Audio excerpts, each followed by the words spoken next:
네, 오늘은 성령의 인도하심에 대해서 말씀을 우리가 살펴보도록 하겠습니다. 그동안 저희는 지금 계속적으로 성도들의 올바른 생활 방식이 어떤 것인지, 우리가 하나님의 말씀으로 그렇게 말씀에 그 인도하시는 삶을 살아야 하고, 또 하나님의 평안을 가운데 살아야 하고, 또 우리의 입의 말도 주의해야 하고, 자, 이런 등등의 크리스천의 생활 방식에 대해서 우리가 계속적으로 말씀을 듣고 있습니다. 오늘은 성령의 인도하심에 따라서 살아야 한다. 이 말씀을 우리가 듣고자 합니다. 성령의 인도하심에 따라 살아야 한다. 근데 크리스천들 중에는요, 이 성령의 인도하심에 대한 의미를 잘 모르는 사람들도 있습니다. 많아요. 그래서 본인이 성령을 받았는지도 몰라요. 성령을 언제 받아요?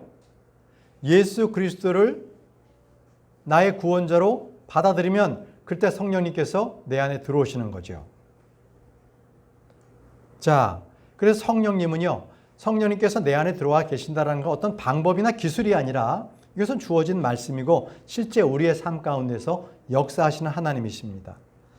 그래서 성령님께서 우리를 진리 가운데 인도하십니다. 우리를 도와주시는 분이세요. 근데 말이죠, 중요한 것은 이 성령님께서 우리 마음 가운데만 있는 것이 아니라 우리 안에는 육신도 있는 거예요. 육신의 죄. 이게 또 우리 가운데 또 있는 거예요. 그래서 성령과 이 육신이 서로 대적을 합니다. 이게 문제입니다. 그래서 우리는 오늘 이 시간에 성령과 육신에 대해서 잘 알아야 돼요. 이걸 알아야 합니다. 그리고 또 하나, 이 육신에 대해서 알려면 우리는요, 몸에 대해서 알아야 하고 육신에 대해서도 구분해야 될 줄 알아요. 몸은 무엇이고 육신은 무엇인가? 이게 굉장히 중요합니다.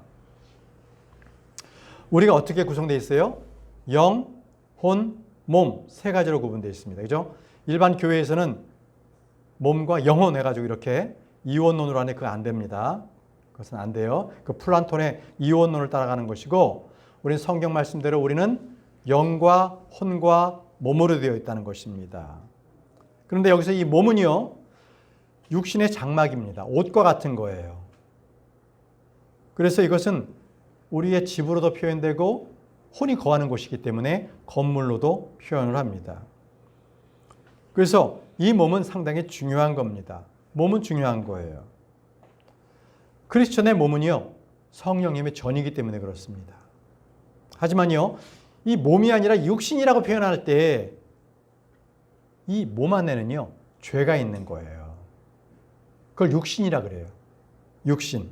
따라서 해보세요. 육신. 예, 이 육신은 일반 몸이 아니라 육신의 소욕, 죄덩어리, 이렇게 말할 때 육신 그럽니다.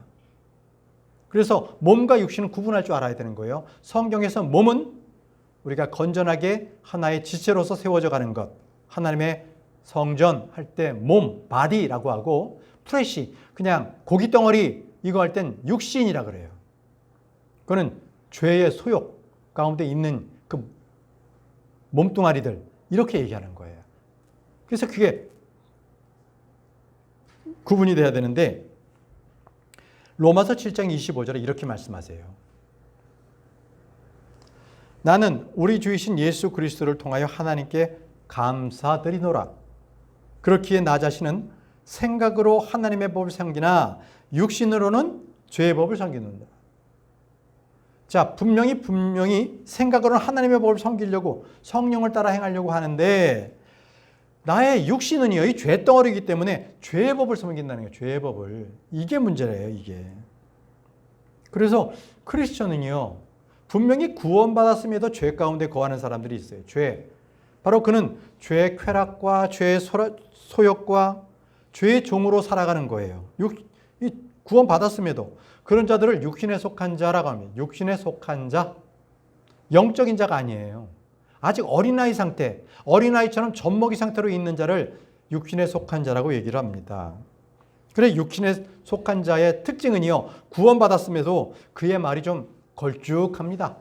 남을 비난하고 욕하고 분쟁하고 욕설하고 이런 게 자유롭게 나타나는 그런 크리스천들이 많아요. 자, 고린도전서에도 똑같이 고린도 교회도 그러한 성도들이 있었거든요. 고린도전서 3장 1절에서 3절 말씀 보시면요.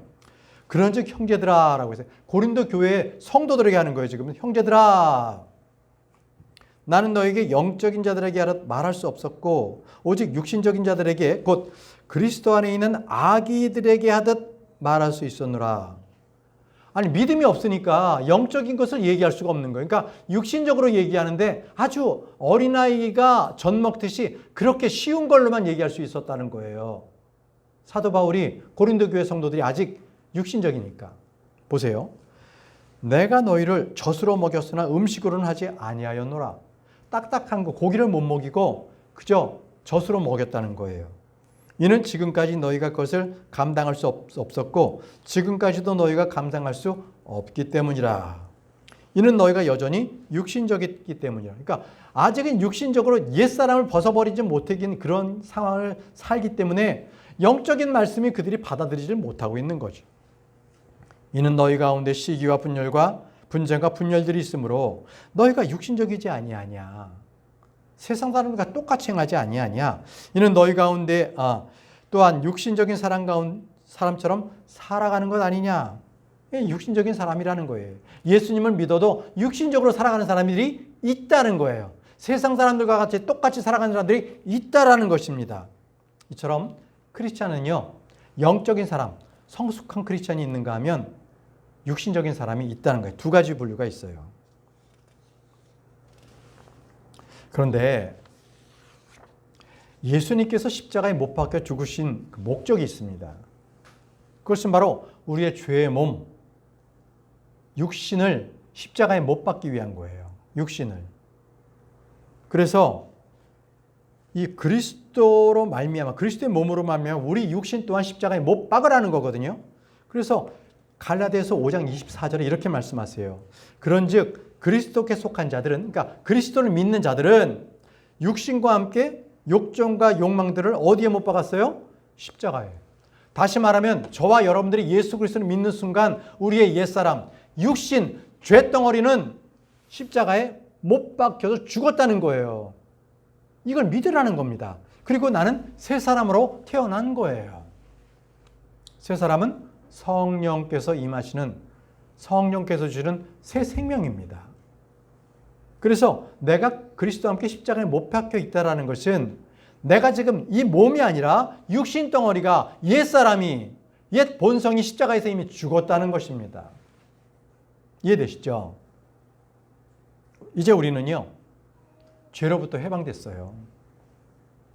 우리는 그리스도의 할례를 받았다는 거예요.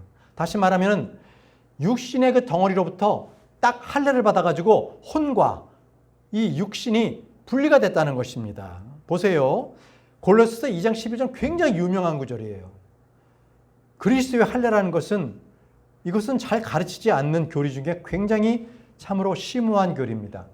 그러니까 할례가 이 유대인들처럼 그냥 표피에 해당하는 것이 아니라 우리의 마음의 할례를 받았다는 거예요. 그걸 그리스도의 할례라고 하는데, 보세요. 그분 안에서 또한 너희가 사람들의 손으로 이루어지지 않은 할례로 할례를 받았으니 그리스도의 할례로 육신의 죄들의 몸을 벗게 되었느니라. 그리스도의 할례로 육신의 죄들의 몸을 벗었다고 말씀을 하고 계세요. 여러분, 이제 우리는 더 이상 육신의 죄 때문에 괴로워할 필요가 없어요. 왜? 육신의 죄들은 이미 십자가에 못 박혀 죽었기 때문에 그렇습니다. 그래서 이제 우리는 선택할 수 있어요. 딱 우리가 선택할 때 내가 영적인 삶을 살겠느냐, 아니면 과거처럼 육신의 몸을 입고 육신적인 사람을 육신으로 살겠느냐, 딱 두 가지예요. 두 가지 중에 하나를 우리는 선택할 수가 있어요. 그래서 그것을 오늘 말씀에서는요, 성령과 율법으로서 딱 비교를 합니다. 자, 잘 보세요. 잘 생각하셔야 됩니다. 율법은요, 우리에게 주어진 것이 아니에요. 그것은 이스라엘 백성들에게 주어졌던 겁니다. 그래서 이스라엘 백성들에게 오늘 우리가 오전에 성경 공부할 때도 배웠지만 그들에게는 하나님의 명령이 주어졌지요. 광야에서. 그들을 시험하시려고. 그런데 바로 그들에게 주어졌던 그 율법이요. 오늘날 우리에게는 율법이 아니라 뭐가 주어졌어요? 성령. 구약 성도들에겐 율법을 줘서 하지 마라라는 것을 주어졌지만 지금 우리에게는요. 성령이 주어서 성령으로 함께 살으라는 거예요. 그래서 성경에는 항상 우리에게 말합니다. 성령을 슬프게 하지 마라. 성령으로 충만하라. 성령의 열매를 맺으라. 성령 안에서 살아가라. 이겁니다. 여러분, 다시 한번 정리할게요. 이스라엘 사람들에게는 율법의 통치함에 있게 했고요. 우리는 신약 성도들은 성령의 통치함에 있게 했습니다. 그래서 율법과 성령은 완전히 구분이 되는 하나님의 경륜입니다. 여러분, 여러분들은 지금 무엇을 생각하십니까? 우리가 생각하는 것이 그대로 나타나게 되는 거죠. 영적인 것을 생각하는 사람은 영적인 사람, 육신적인 것을 생각하는 사람은 육적인 사람입니다. 그래서 각자가 그들이 생각하는 대로 그것을 추구하고 살아가게 되는 것이죠. 로마서 8장 5절에서 6절 말씀 보십시오. 로마서 8장 5절에서 6절 말씀에 이는 육신을 따르는 자들은 육신에 속한 것들을 생각하지만 성령을 따르는 자들은 성령께 속한 것들을 생각하기 때문이라. 이는 육신적으로 생각하게 되는 것은 사망이나 영적으로 생각하게 되는 것은 생명과 화평이기 때문이라고 말씀하십니다. 예, 크리스천은 육적으로 생각하느냐 영적으로 생각하느냐 딱 두 가지예요. 그러니까 육신적으로 생각하는 것은 항상 세상 일로 가득하게 생각한다는 거예요. 어떻게 하면 내가 편할까? 어떻게 하면 내가 잘 될까? 어떻게 하면 내가 일확천금을 벌어들일 수 있을까? 육신적으로 쾌락을 느끼며 살아갈 수 있을까? 이게 육신적인 생각입니다. 네, 이 육신적인 생각을 하게 되면 결국은 그 세상적인 생각이 자기 혼에 침투해 옵니다. 결국은 육신적인 생각은 사망으로 가게 되는 겁니다. 자, 그래서 말이죠. 이 육신적인 생각을 했던 사람들의 그러한 생활 방식을 좀 보게 되면 이 세상이 말이죠. 이런 일들이 있었어요. 지난 18세기에 아담 스미스라는 사람이 있었습니다. 그는 이렇게 주장했어요. 사람들이 가지고 있는 모든 권위를 없애버리면 각자가 알아서 자기의 욕심대로 자기의 이익을 구하기 위해서 열심히 살 것이다. 그래서 세상이 발전할 거다. 이렇게 아담 스미스는 주장했죠. 그래서 거기부터 나온 게 바로 황금만능주의, 자본주의가 시작이 됐어요. 그래서 그때에 이러한 사상이 팽배했기 때문에 유럽의 각국들은 바로 이 동양의 이 나라들을 침략해서 그들을 식민지로 만들었어요. 그래서 억압과 착취를 했죠. 자, 그랬습니다. 그러다가 얼마 후에 칼 막스라는 사람이 나타났어요. 이 사람은 무엇을 주장했냐면, 자, 세상이 이토록 살기 힘든 것은 가진 자들이 민중을 착취하기 때문이다. 또 종교는 부유한 상류층들을 위한 거기 때문에 이런 것들은 아편이다. 이렇게 얘기했어요. 그래서 이 폭력을 쓰더라도 이 지주계급을 축출하자. 그래서 플로레타리아 혁명을 일으켜서 하나님이 없는 낙원을 건설하자. 이것이 바로 칼 막스의 주장이었거든요. 여기부터 나온 게 마르크스주의입니다. 사회주의입니다. 공산주의가 여기서 나왔습니다. 이 세상이 어떻게 됐어요? 지금 소련, 중국, 북한, 이게 다 공산주의죠. 종교를 인정하지 않고 하나님을 인정하지 않는 거예요. 교회 다니면서 하나님을 인정하지 않는 그러한 사상을 쫓는 사람들, 이건 다 가짜입니다. 이걸로 인해서 많은 나라들이 전쟁을 겪었고 우리나라도 6.25 사변을 겪었죠. 그리고 아직도 우리나라는 체제전쟁 중에 있습니다. 아직도. 그러면 이 시대는 어떤 시대입니까? 이 시대는 포스트 모던주의예요. 포스트 모던주의. 뭐예요? 내 감정대로, 내 느낌대로 산다는 거예요. 내가 결혼하고 싶으면 하고 직장 좋으면 다니고 싫으면 바로 그만두는 거예요. 내가 하고 싶은 대로. 그리고 내 안에는 신이 있다라는 뉴 에이지 사상이 있어요.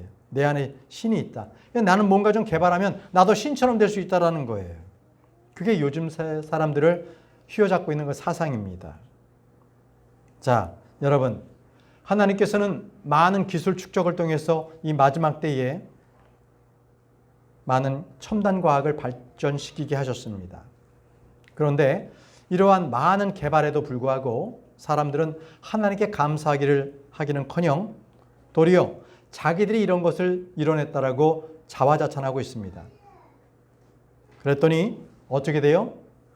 애초에 하나님을 믿었던 이 유럽과 미국은요, 지금은 완전히 신앙의 근거지가 파괴됐어요. 그래서 자살, 우울증, 가정들이 파괴되고 있습니다. 그들은 이제 자기 마음속에 있는 하나님을 몰아버렸어요. 몰아내버렸다는 것입니다. 로마서 1장 21절에서 22절 말씀에 이는 그들이 하나님을 알았을 때 그들이 그분께 하나님으로서 영광을 돌리지도 않았고 감사하지도 않았기 때문이라.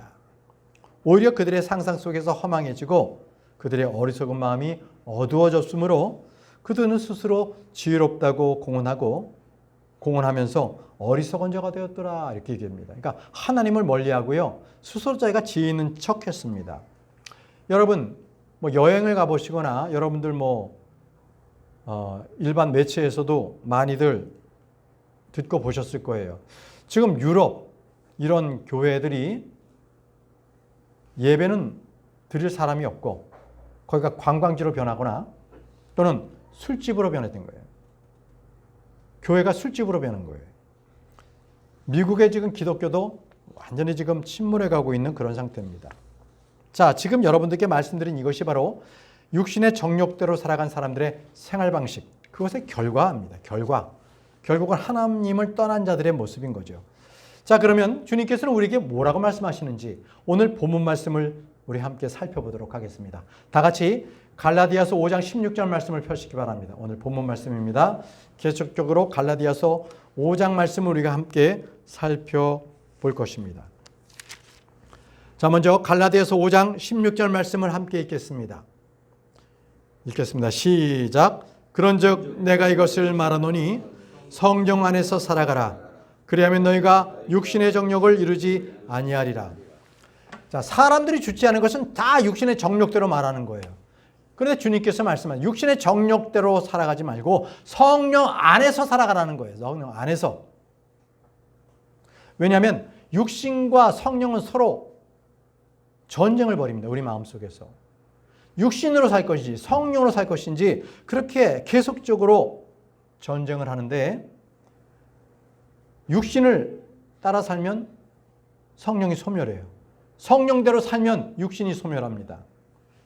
자, 그렇기 때문에 둘 중에 하나로 살아가는 거예요. 여러분, 왜 그런데 주님께서는 성령 안에서 살아가라고 말씀하셨어요? 말씀하신 것입니까? 바로 육신적인 생각은 사망이기 때문에 그렇습니다. 그러나 영적인 생각, 성령 안에서 살아가는 것은 바로 생명과 평안을 주기 때문에 그렇습니다. 자, 로마서 8장 13절 말씀이에요. 이는 만일 너희가 육신을 따라 산다면 너희는 죽을 것이기 때문이라. 그러나 만일 너희가 성령을 통하여 몸의 행실을 죽이면 너희는 살리라라고 말씀하셨습니다. 예, 육신으로 뿌리는 자는 썩을 것을 거두지만 성령으로 심는 자는 그는 영존하는 생명을 거둘 것이기 때문에 그렇습니다. 여러분, 성령님을 바라보십시오. 내 육신대로 살지 않기를 바랍니다. 성령에 거할 때에 우리 안에 있는 모든 죄악들을 다 벗어내야 합니다. 그래야 성령님께서 내 안에 거할 수가 있는 겁니다. 주님께서는 분명히 약속하셨습니다. 우리에게 위로자 되시는 성령님을 우리에게 보내주시겠다고 약속하셨습니다. 그분은 우리 안에 계세요. 요한복음 15장 26절에 그러나 내가 아버지께로부터 너희에게 보낼 그 위로자, 바로 아버지께로부터 나오시는 진리 영께서 오실 때면 그분께서 나에 관하여 증언하시리라. 저와 여러분들 안에 성령께서 계시면은 바로 예수 그리스도의 그 영께서 우리 안에 계시기 때문에 우리는 예수 그리스도 그분을 계속적으로 우리가 그분 안에서 교제하고 우리가 성경을 보고 찬양하고 이렇게 영 안에서의 어떤 삶을, 생활 방식을 살아갈 수가 있는 것입니다. 자, 다음 본문 말씀입니다. 갈라디아서 5장 17절 말씀을 한번 읽어보겠습니다. 자, 갈라디아서 5장 17절 말씀 함께 읽겠습니다. 시작. 이는 육신이 성령을 대적하여 정욕을 품으며 성령은 육신을 대적하기 때문이라. 그런즉 이들이 서로 반대하여 너희로 하여금 너희가 하려는 것들을 행할 수 없게 하느니라. 네, 이들이 서로 반대한다고 합니다. 이들이 서로 반대한다. 서로 육신과 성령은 서로 대적하는 관계라는 겁니다. 원수의 관계라는 것입니다. 보세요. 로마서 8장 17절 말씀에 이는 육신적인 생각은 하나님을 대적하여 원수가 되기 때문이니 그 생각이 하나님의 법을 복종하지 아니하며 정녕 복종할 수도 없기 때문이라. 내 안에 죄가 가득하면요, 하나님의 말씀이 들어올 수가 없어요. 자꾸 배척합니다. 못 견뎌요. 그냥 내 안에 하나님의 영이 계시면 계속적으로 하나님의 말씀을 계속적으로 부여잡고 말씀 속에 살아가는 거지요. 여러분 이렇게 생각하면 돼요. 내 마음은 언제나 전쟁터다. 무엇과 무엇의 전쟁이에요? 성령과 육신의 전쟁터다. 이렇게 보시면 됩니다. 근데 예수 그리스도를 믿는다는 사람이 성령으로 살지 않고 육신으로 산다면 그것처럼 불행한 일은 없고요. 그것처럼 어처구니 없는 일은 없습니다. 우리는 성령으로 살아야 되는 사람들이에요. 그렇게 살지 않기 때문에 우리는 자꾸 실패하고 허망하고 힘든 거예요. 자, 갈라디아 5장 18절 말씀 마저 읽겠습니다. 갈라디아서 5장 18절 말씀입니다. 함께 읽겠습니다. 시작. 그러나 만일 너희가 성령의 인도하심을 받는다면 너희는 율법 아래 있는 것이 아니니라. 자, 분명히 성령 안에서 살아간다고 합니다. 성령님의 인도하심을 받으라는 거예요. 자, 이 구절은요. 이 구절, 이 18절. 성령의 인도하심을 받는다는 것은 16절하고 비교해서 봐야 됩니다. 16절하고 비교해 보겠습니다. 자, 보십시오. 16절에는 성령 안에서 살아가라. 그리고 육신의 정욕을 이루지 말라라고 했죠. 또 18절에서는 성령의 인도하심을 받으라. 율법 아래 살지 말라. 어떻게 나와요? 성령과 육신의 관계, 성령과 율법의 관계를 말하고 있는 거예요. 자, 여기서는 육신의 관계는 말씀을 드렸으니까 율법과 성령의 관계를 잠깐 말씀을 드릴게요. 자, 율법은요, 죄를 알게 하는 거예요. 율법은 선한 겁니다. 아시겠어요? 여기 집중하세요. 중요한 겁니다. 율법은요, 거추장스러운 거 아니에요. 율법을 통해서 우리가 죄를 알게 되는 거거든요. 그래서 로마서 7장 8절에 이렇게 말씀하세요. 그러나 명령에 의하여 계기를 잡은 죄가 명령, 율법에 의해서 죄를 알게 되는 거예요. 그래서 죄가 내 안에서 온갖 부류의 욕구를 야기하였느니라.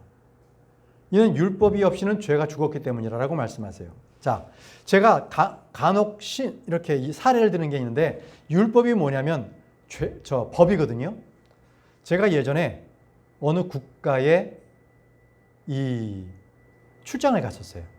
그때 그 당시에는 엄청 큰 그 대로에 16차선 대로에 사람들이 자전거를 다 타는데 교차로에 사람들이 신호등이 없으니까 서로 눈치 보고 가는 거예요. 눈치 보고. 요즘 그런 나라들도 아직도 있잖아요. 큰 사람들이 그냥 우르르 이 자전거를 타면서 피해가면서 그것을 가는 거예요. 근데 나중에 말이죠. 한 7, 8년이 지난 뒤에 제가 똑같은 나라, 똑같은 장소에 출장을 간 적이 있었어요. 그랬더니 거기는 이제는 신호등이 있는 거예요. 신호등. 교통신호등. 그랬더니 이 사람들이 어떻게 됐을까요? 파란 등이 나오면 그 사람들이 자전거를 몰고 가고 빨간불이 켜지면 그 자리에서 쓰더라는 거예요. 왜 그랬을까요? 그 신호등이 교통법규였던 겁니다. 신호등이 없었을 때는 마구잡이로 가도 그거는 문제가 없었어요. 그런데 이제 신호등이 딱 생기니까 법이 생긴 거죠. 그대로 해야만 되는 거예요. 율법이 그런 거예요. 율법이 없었을 때는 죄인지 아닌지 몰랐던 거예요. 이해되시죠? 그런데 이제는 율법이 있다. 이건 하지 마라. 이건 해라. 이렇게 하니까 그대로 율법에 따라서 하게 되는 거죠. 그렇기 때문에 이것이 죄인지 이것이 죄가 아닌지 알게 된 거예요. 오늘 말씀이 그거예요. 율법이 없이는 죄가 죽었다는 것이 바로 율법 때문에 이것은 죄다라는 것을 알게 하는 것이죠. 신호등이 신호 체계대로 지키지 않으면 그것은 죄라라고 말하는 것과 동일한 것입니다. 여러분, 이것이 바로 성령과 율법의 차이예요. 율법은 구약 시대 때에 이스라엘 백성들에게 주어졌던 바로 죄를 알게 했던 것이죠. 그렇다고 율법이 잘못된 게 아니에요. 율법은 선한 것입니다. 좋은 거예요. 근데 지금 우리 이 시대는 율법이 아니라 뭐가 주어졌어요? 성령. 우리는 성령께서 주어졌던 겁니다. 그래서 고린도전서 15장 56절에 이렇게 말씀하세요. 사망에 쏘는 침은 죄요. 죄의 힘은 뭐라고요? 율법이라고요. 죄의 힘이 율법이라고 말씀하십니다. 그러면 여러분 묻겠습니다. 여러분들은 육신하고 성령 중에 무엇을 따릅니까? 육신을 따르십니까? 성령을 따르십니까? 성령을 따라야 되는 거예요. 이게 분명해야 되는 거예요. 이게 분명하지 않으면 내가 지금 육신 가운데 살아가는 건지 성령으로 살아가는 건지 아예 구분이 안 되는 거예요. 그러나 내가 성령께서 내 안에 계신다라면 분명하게 성령의 따름을 따라서 살아야 되는 거예요. 자, 그러면 이제 이 말씀을 한번 정리해 보겠습니다. 우리가 성령님의 인도하심을 받는다.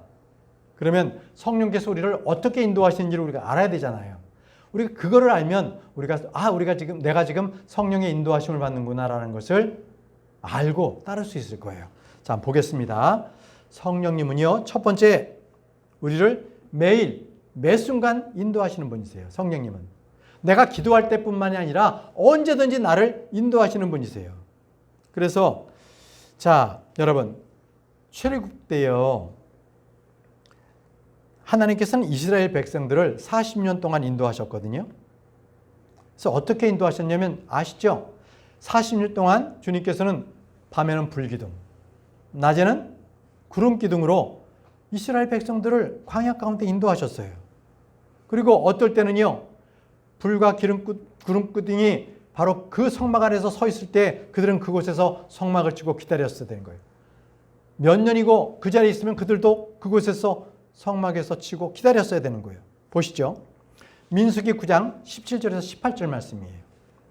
그리고 구름이 성막에서 위로 들리면 그 뒤에야 비로소 이스라엘 자녀들이 여정을 떠났더라. 그리고 구름이 거한 장소 가운데서 이스라엘 자녀들이 그들의 천막들을 그곳에 쳤더라. 구름이 거하면 천막도 쳤습니다. 주의 명령에 따라 이스라엘 자녀들의 여정을 떠났고 주의 명령에 따라 그들이 진을 쳤더라. 구름이 성막 위에 거는 동안은 그들이 자신들의 성막 안에서 안식하였더라라고 합니다. 바로 이렇게 주님께서 이스라엘 백성들을 인도하셨습니다. 주님이 인도하신 거예요.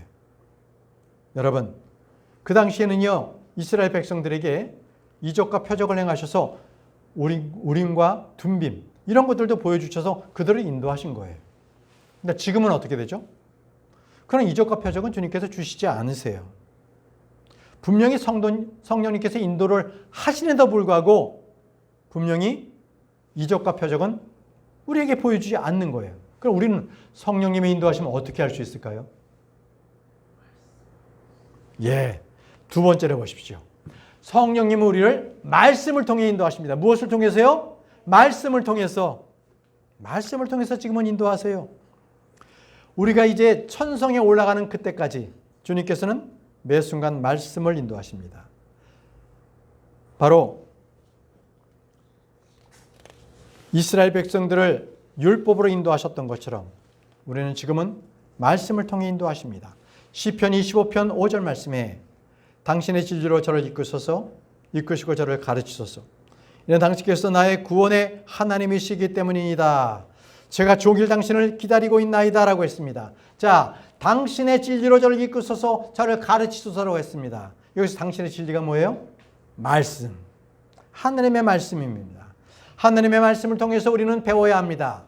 듣고 배워야 합니다. 그것을 따라야 합니다. 성령님은요, 주의 진리로 우리를 인도해 주시는 분이십니다. 시편 74편 24절에 당신께서 저를 당신의 조언으로 안내하시고 장래에는 저를 영광으로 받아주실 것이니이다 라고 했습니다. 여기서 당신의 조언이라는 것은 바로 하나님의 말씀을 말합니다. 하나님의 말씀. 바로 성경 말씀을 통해서 우리를 인도해 주신다는 것입니다. 네. 왜 여러분 지금 이 시대는 성령님께서 우리를 표적과 이적을 하게 되면 막 뭔가 변하고 뭔가 아주 드라마틱할 텐데 왜 지금은 말씀을 통해서 우리를 인도하실까요? 중요한 게 있어요. 이적과 표적은요, 우리의 믿음을 성장시킬 수 없다라는 거예요. 이스라엘 백성들을 보세요. 그냥 이적과 표적을 봤을 때 그 순간이었어요. 비를 내리겠다, 만나를 내리겠다, 그 순간이었지 그들의 믿음은 성장하지 않았다는 거예요. 그렇기 때문에 하나님께서는 말씀을 주셨어요. 왜? 믿음은 말씀을 통해 성장하기 때문에 그렇습니다. 자, 세 번째입니다. 세 번째는요, 성령은 우리의 마음을 인도하십니다. 우리의 마음을 인도하세요. 그래서 우리의 마음이 가장 중요해요. 우리가 뭔가를 행동한다 그러면 우리의 마음이 있는 것을 바깥으로 표출해서 행동하는 것입니다. 자, 스가랴 7장 12절 말씀입니다. 진정그들은 율법과 만군의 주가 이전 예언자들을 통하여 자신이 영으로 보낸 말씀들을 듣지 않으려고 자신들의 마음을 금강석같이 만들었도다라고 했습니다. 자, 말씀을 듣지 않기 위해서 자기의 마음을 뭐와 같이 만들었느냐? 금강석. 다시 말씀드리면 다이아몬드처럼 딱딱하게 만들어서 하나님의 말씀을 안 받겠다고 한 거예요. 하나님의 말씀은요, 그들의 마음이 부드러워야 합니다. 말씀을 받아들여야만 그들이 하나님의 인도를 받을 수가 있는 겁니다. 그래서 먼저 하나님의 말씀을 마음에 받아들이십시오. 마음에 받아들였을 때, 바른 마음이 되었을 때 바른 예배, 바른 찬양, 바른 기도, 바른 말씀에 따라 살아갈 수가 있는 것입니다. 데살로니가 후서 3장 5절에요.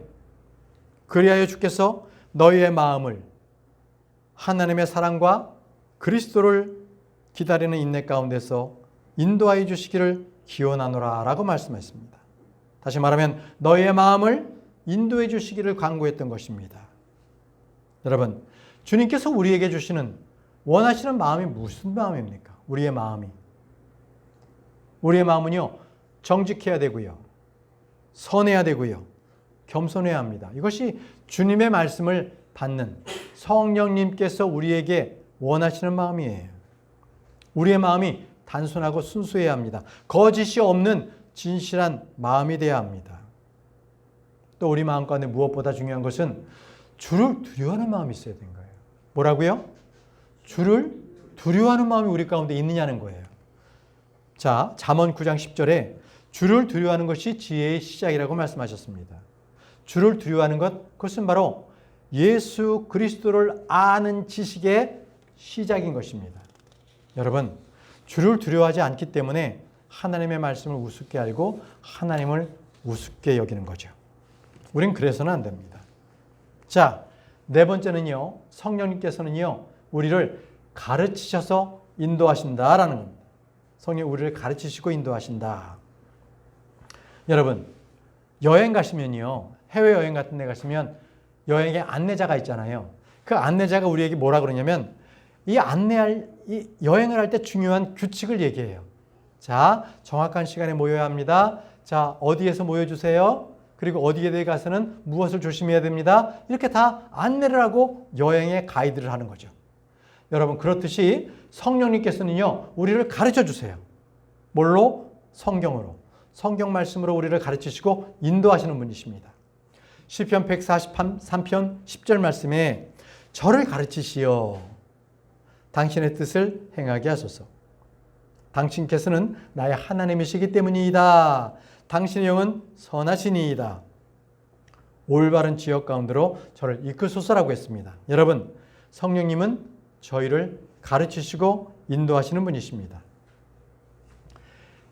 전쟁터에서요, 지휘관의 말을 듣지 않고 마음대로 행동한다면 그 부대가 통솔이 될 수 있겠습니까? 하다못해 우리가 어떤 영화를 보더라도요, 영화 감독이 자,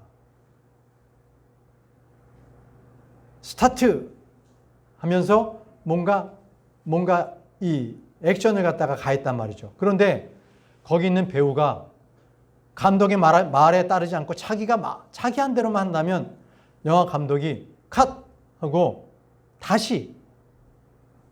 또다시 계속적으로 감독이 원하는 대로 계속적으로 다시 한번 시킬 거 아니겠습니까? 마찬가지예요.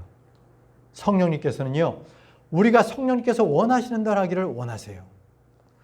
나의 육신적인 태도가 아니라 성령님께서 원하시는 대로 그렇게 배우고 따라오기를 원하시는 것입니다.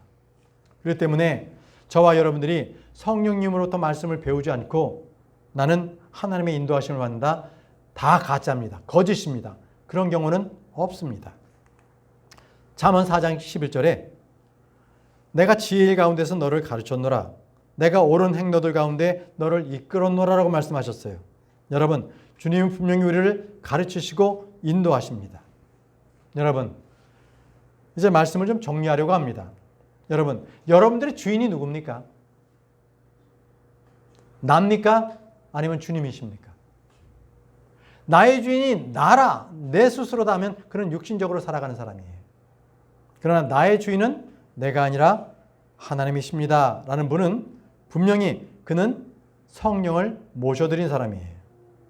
그래서 그 성령께서 우리를 안내한다는 거죠. 안내한다. 그것이 바로 다섯째입니다. 다섯 번째는 주님께서는 우리를 안내하시는 분이시다. 자, 시편 48편 14절에 이는 이 하나님께서 영원 묻도록 우리의 하나님이시기 때문이라. 죽음에 이르기까지 그분께서 우리의 안내자가 되시리라 라고 말씀하셨습니다. 여러분, 주님께서는 우리가 죽어도 저 천상까지도 우리를 안내하시는 분이세요. 영원 세계까지도 우리를 안내하시는 분이세요. 아브라함도 안내하셨죠. 갈대아 우르로부터 그를 안내하셨습니다. 야곱도 그의 인생 모든 길 가운데서 그를 다스리고 그의 인격이 변하도록 그의 마음이 깨어지도록 그를 인내하시고 그를 인도해 주셨어요. 여러 사람들을 그렇게 인도하신 것을 우리는 성경에서 봅니다. 여러분,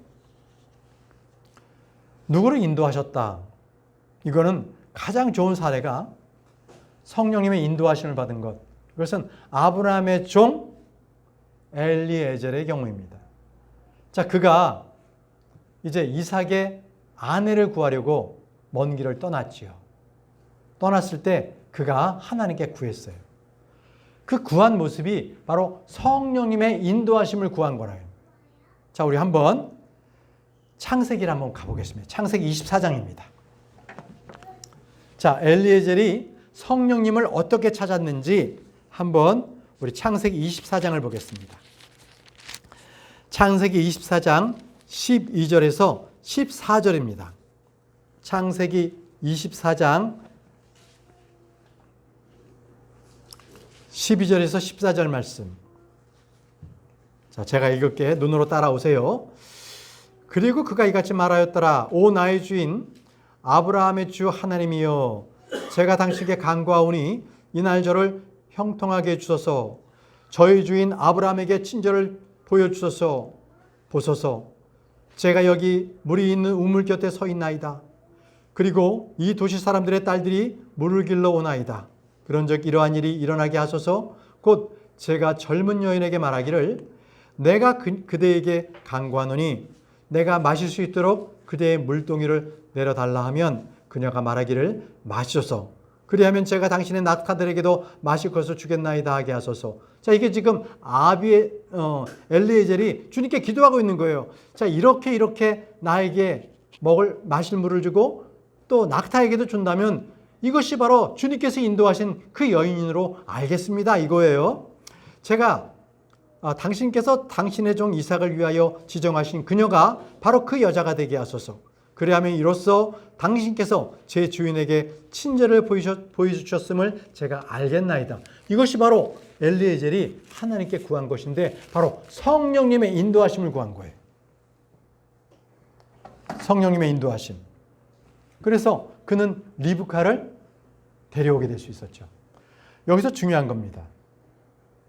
우리가 기도할 때요, 내가 어떠한 조건을 딱 제시해서 돈 많고 어떤 사람을 저에게 주세요라고 하는 것이 아니라 주님, 제가 이렇게 갔을 때 주의 뜻에 따라서 응답하는 사람, 그가 성령님의 인도하심을 받은 사람으로 제가 알겠습니다. 주님, 그런 사람, 신실한 사람을 보내주옵소서. 이렇게 간구했다는 것이죠. 여러분, 하나님을 믿는다는 것은 바로 전적으로 하나님을 신뢰하는 것입니다. 그렇지 않으면 자꾸 제가 육신적으로 행하게 되는 거예요. 성령을 인도한다는 건 뭐예요? 여러분들께서 강물에 있을 때 또는 바다에 있을 때 그 바닷물에 여러분들을 딱 뉘어놓는 거예요. 내가 빠지지 않을까? 물속에 잠기지 않을까? 이 두려움 속에서도 물 위에 딱 뜰 수 있다라는 그런 것처럼 나를 던져놓는 거죠. 그럴 때 주님께서 여러분들을 붙잡으시고 여러분들을 물 위에서 뜨게 할 수 있는 거예요.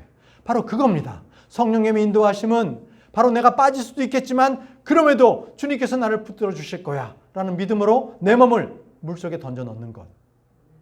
이것이 바로 성령님의 인도하심을 받는 것입니다. 시편에 말씀하십니다. 시편 31편 3절에 이는 당신께서 나의 반석이시요 나의 견고한 요새시기 때문이니이다. 그러므로 당신의 이름을 위하여 저를 이끄시고 저를 안내해 주소서. 이겁니다. 나를 이끄시고 나를 안내하시는 분은 성령님이시다. 나를 온전히 전적으로 그분께 맡길 수 있다는 것, 바로 그것이 성령님의 인도를 받는 사람입니다. 마지막입니다.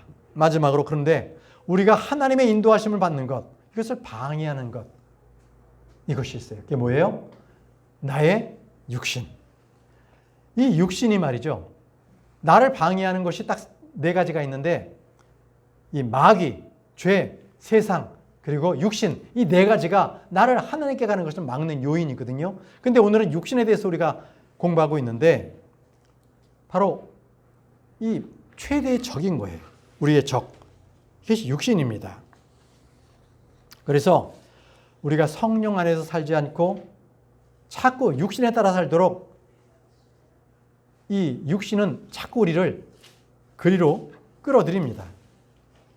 그렇기 때문에 우리는요, 성경이 말씀하신 대로 절대로 육신에 기회를 주지 말아야 합니다.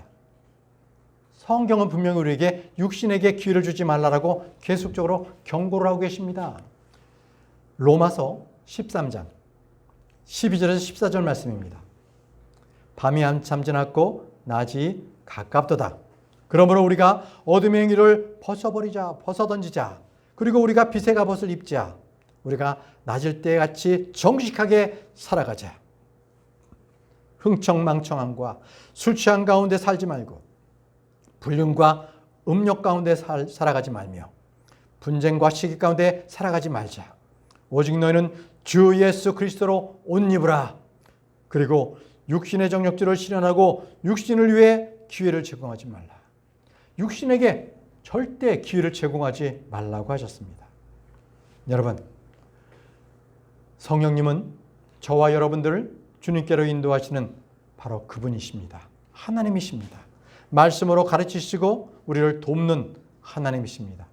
성령님께서는 우리가 예수 그리스도의 성품, 그분의 인격을 닮아가도록 우리를 말씀으로 인도하시는 분이십니다. 여러분, 이 한 주간 저와 여러분들이 성령님의 인도하심을 받고 그분과 함께 교제하고 그리고 풍성한 열매를 맺기를 바랍니다. 이것이 바로 성도들의 합당한 삶이며 성숙한 그리스도인들의 생활 방식인 것입니다. 우리 모두 성령님께 순종하는 삶을 살아가는 그러한 성도님들이 되시기를 간절히 기원합니다. 자, 오늘 우리 다 같이 오늘의 말씀을 묵상하면서 다 같이 기도하겠습니다.